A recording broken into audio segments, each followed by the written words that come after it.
Imagine living in a world where urgent news from another continent is already old by the time it arrives. That was normal before the Transatlantic Telegraph cable. If leaders in London needed to contact Washington, or merchants in New York needed prices from Liverpool, messages crossed the ocean by ship. In good conditions that might mean days. In winter storms, it could mean weeks. Information moved at the speed of wind, tides, and luck. That delay shaped politics, markets, military planning, and even personal life. Engagements, inheritances, contracts, and diplomatic instructions could all sit in a mailbag while history kept moving. The cable project was born from one bold premise: if electricity could carry code over land wires, why not across the ocean floor? It sounded unrealistic to many people, but the reward was enormous. The first team to make it work would not just build a machine. They would change how two continents thought, traded, and reacted to events in real time. The driving force behind the early effort was the Atlantic Telegraph Company led by Cyrus Westfield. The project formally began in 1854 and targeted a route from Valentia Island in Ireland to Newfoundland. Even that route choice tells you how carefully they had to think.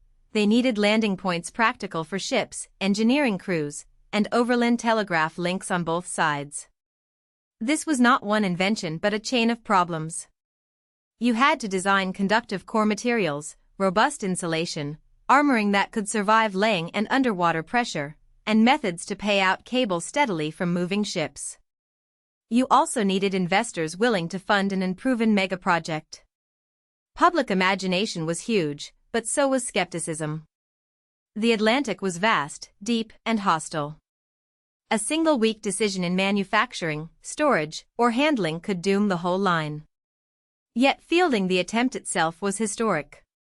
It showed a new kind of ambition: private capital, national pride, and frontier engineering fused into one high-risk communications gamble. In 1858, the first transatlantic cable did produce a genuine connection. On August 16, an official message traveled between continents. Queen Victoria sent congratulations to U.S. President James Buchanan. Symbolically, that moment was electrifying. It suggested that oceans no longer had to be communication barriers, only engineering challenges. But technical reality quickly intruded. Transmission speed was poor, signals were weak, and communication quality deteriorated rapidly. Engineers were trying to detect tiny electrical changes over thousands of kilometers of cable, with technology still primitive by modern standards. Every imperfection mattered: conductor resistance, insulation leakage, and signal distortion could all accumulate along the line. What looked like a triumphant launch became a struggle to keep messages readable. The public saw headlines and ceremony, but inside the system the margins were dangerously thin. The first cable was not a polished product entering stable operation. It was a fragile experimental bridge stretched across one of the harshest environments on Earth. The collapse came fast. After only about 3 weeks, the cable failed. A key factor was excessive voltage applied by Wildman Whitehouse in attempts to force stronger, faster signaling. The logic felt understandable: if the signal is fading, drive harder. But high voltage stressed an already delicate system and accelerated damage. Later analysis also argued that even without that decision, faulty manufacture, storage, and handling may have already doomed the cable to early failure. In other words, this was not one simple villain story. It was the classic early infrastructure pattern: immature science, overconfident operation under pressure, and quality control limits across a long supply chain. The consequences went beyond engineering. Public confidence dropped. Investors became cautious. Critics who had called the project fantasy felt vindicated. Momentum stalled. This is one reason the transatlantic cable story matters. Major technological transitions are rarely clean. The path from impossible idea to reliable utility often runs through very public failure. The next serious push came with improved materials and a more disciplined approach. In 1865, a second cable was laid using the SS Great Eastern, the giant ship associated with Isambard Kingdom Brunel and built by John Scott Russell, commanded by Sir James Anderson during cable operations. The ship's scale mattered because cable laying is a logistics challenge as much as a technical one. You need stable handling, massive onboard storage, controlled payout, and the ability to maintain operations over long ocean stretches. Despite the improvements, the Atlantic still won that round. More than halfway across, the cable broke. Crews attempted retrieval repeatedly, but the line was eventually abandoned. This was another hard blow, but it was different from 1858. The team had learned enough to know success was still plausible. The problem was no longer whether transatlantic signaling was theoretically possible. The problem was mastering execution reliably at oceanic scale, where one break could erase months of effort in minutes. In 1866, they tried again, and this time the system crossed from daring experiment to durable infrastructure. A new cable was laid from the Anglo-American Cable House on Telegraph Field, Foyle Homram. On July 13, Great Eastern headed west toward Newfoundland, and by July 27 the connection was in service. That 2-week window represented years of accumulated learning compressed into operational success, better material standards, improved laying methods, stronger process control, and persistence after repeated setbacks. Then came a remarkable follow-up.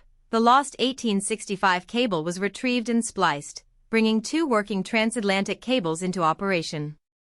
That dual cable state mattered for resilience and capacity. It signaled that the system was no longer a single fragile thread but the beginning of an enduring network. In infrastructure terms, this was the moment risk profile shifted. The Atlantic cable moved from speculation to trusted utility, and with trust came adoption by governments, businesses, and the press. People captured the transformation with a memorable phrase, 2 weeks to 2 minutes. It was partly rhetorical, but the contrast was real. Ship dispatches could still carry bulk documents and parcels, but decision-critical communication no longer had to wait for weather and sailing schedules. For politics, this meant tighter coordination and less lag between event and instruction. For commerce, it meant prices, credit information, and deal terms could be updated far faster, reducing uncertainty and enabling more synchronized markets. For journalism, it meant international stories could travel while still timely, changing public awareness and political pressure. For families and private individuals, it meant life events could be shared and answered on the same day. The cable did not eliminate distance in a physical sense, but it compressed distance in a strategic sense. It made the Atlantic smaller in the dimension that increasingly governed modern power, the speed of information. One crucial point is permanence. Since 1866, there has been a continuous cable connection between Europe and North America. That continuity marks a structural shift in civilization, not just a successful gadget launch. Once communication infrastructure becomes dependable, institutions reorganize around it. Governments assume quicker response cycles. Firms redesign workflows around faster feedback. Markets begin pricing events with shorter delay windows. New expectations emerge. If a message can arrive today, waiting weeks becomes unacceptable. This expectation shift is how technology changes culture. The transatlantic cable also foreshadowed later network effects. As reliability improved and usage grew, the value of participation rose for everyone connected. The line was initially expensive and strategic, but over time it became part of the basic architecture of international life. In that sense, the first durable cable was less an endpoint than a foundation stone for globalized communication norms that now feel ordinary. The story did not stop at one message at a time signaling. In the 1870s, duplex and quadruplex systems were introduced, allowing multiple messages over the same cable path. That upgrade is easy to underestimate, but it represents a key economic principle. Once you build expensive long-distance infrastructure, you keep innovating to increase throughput. Multiplexing meant better utilization, lower effective cost per message, and greater practical capacity for governments, news agencies, and commercial users. It also reveals something broader about communications revolutions. The first victory is connectivity, the second victory is scale. Initial systems prove possibility, second-generation systems make the network economically and operationally transformative.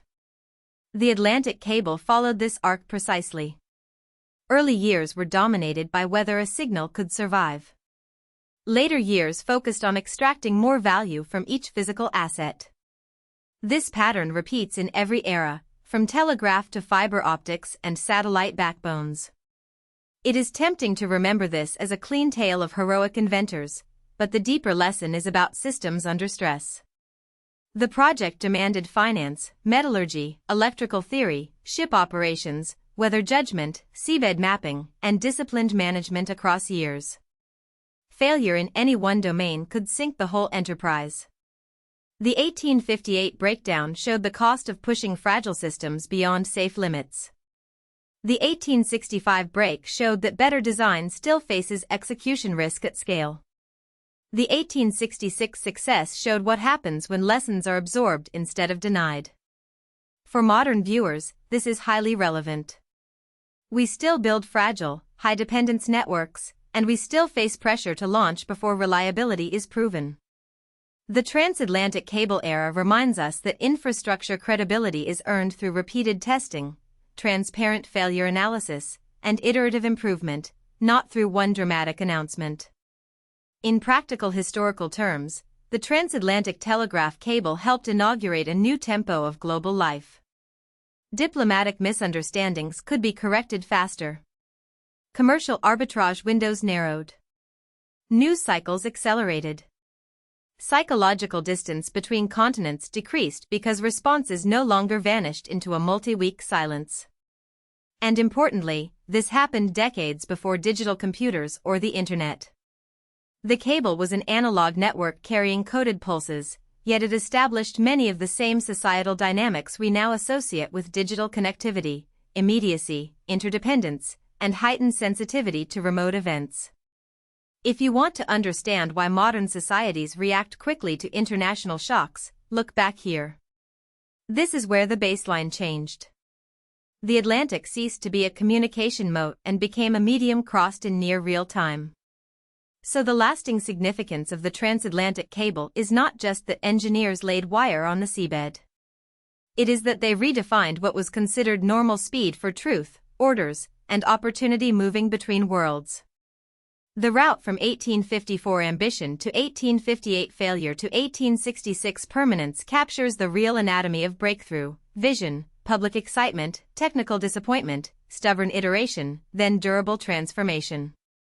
Every modern undersea data cable, every instant market update, every international message sent without thinking owes something to that original struggle across the Atlantic. The first cables were imperfect, expensive, and risky, but they converted a planetary obstacle into an engineering problem and then solved it.